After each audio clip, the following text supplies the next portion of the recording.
बिस्मिल्लाहिर्रहमानिर्रहीम। अस्सलाम वालेकुम नाज़रीन, इंसाइक्लोपीडिया वर्ल्ड में खुशामदीद। उम्मीद है कि सब ठीक होंगे।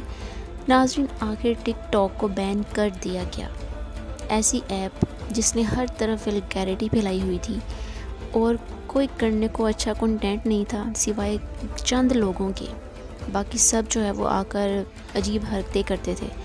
आखिर ये हुआ कैसे? एक साहिब हैं, उन्होंने पेशावर हाई कोर्ट में दरख्वास्त दायर की कि इस ऐप को बंद होना चाहिए।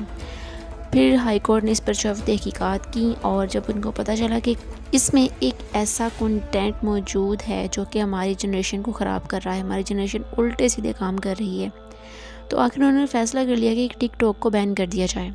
और साथ में ये भी कहा गया कि टिकटॉक को रायत दी जाती है, मोहलत दी जाती है कि वो अपने आप को दुरुस्त करे। आखिर टिकटॉक अपने आप को क्या दुरुस्त करेगी? दुरुस्त तो हम लोगों ने करना है अपने आप को ना, जो कंटेंट बनाते हैं, जो आकर उल्टी सीधी हरकतें करते हैं। नाज़रीन, पहले भी ऐसे हो चुका है, पहले भी टिकटॉक को बैन कर दिया गया, लेकिन हमारी आवाम ने क्या किया, यहाँ पर टिकटॉक को बैन किया गया और अगले दिन ही वो दूसरी ऐप्स पर पहुँच जाते हैं, जैसे लाइकी, म्यूज़िकली। इसके अलावा एक इंडिया की ऐप थी, शायद टकाटक उसका नाम है या कुछ इस तरह का नाम था, वहाँ पर पहुँच जाते वो इंस्टॉल कर लेते हैं। टिकटॉक को बंद करने का फ़ायदा क्या हुआ? एक्चुअली हमारी आवाम जो है ना, वो इस चीज़ को समझ ही नहीं रही, हमारी जनरेशन समझ ही नहीं रही कि किस तरह से उनका इस्तेमाल किया जा रहा है।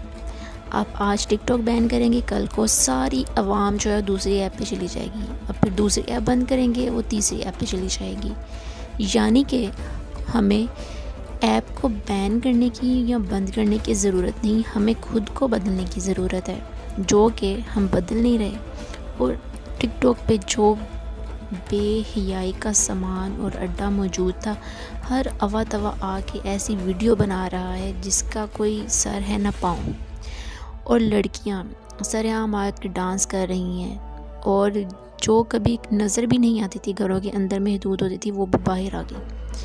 यानी कि इसने हमारी जनरेशन को बिगाड़ के रख दिया। और हमारी जनरेशन ने इसका वही जो नेगेटिव इफ़ेक्ट होते हैं ना, कहा जाता है ना कि जो नेगेटिव इफ़ेक्ट होते हैं वो जल्दी असरअंदाज होते हैं, तो वही हुआ हमारी आवाम के साथ, हमारी जनरेशन के साथ, नौजवान नस्ल के साथ। एक लिहाज से तो बहुत ही अच्छा हुआ कि बैन हो गई, लेकिन अब आप देखिएगा कि किस तरह जो है वो आवाम दूसरी ऐप पर जल्द शिफ्ट हो जाती है।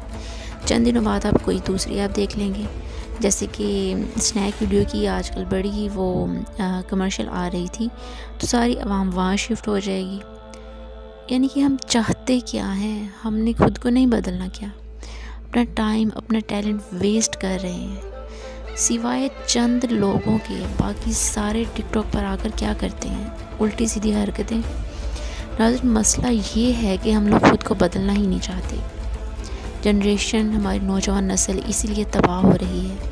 वो कोई लोग अगर अच्छा कंटेंट बनाता है ना, उसको लोग देखते नहीं। अगर कोई नेगेटिव इफ़ेक्ट पे बना रहा है, कोई नेगेटिव कंटेंट बना दिया किसी ने, वल्गैरिटी शो करवा दी है, उसकी तरफ सब भागे जाएंगे और उस पर इतने व्यूज़ आएंगे कि आपकी सोच है।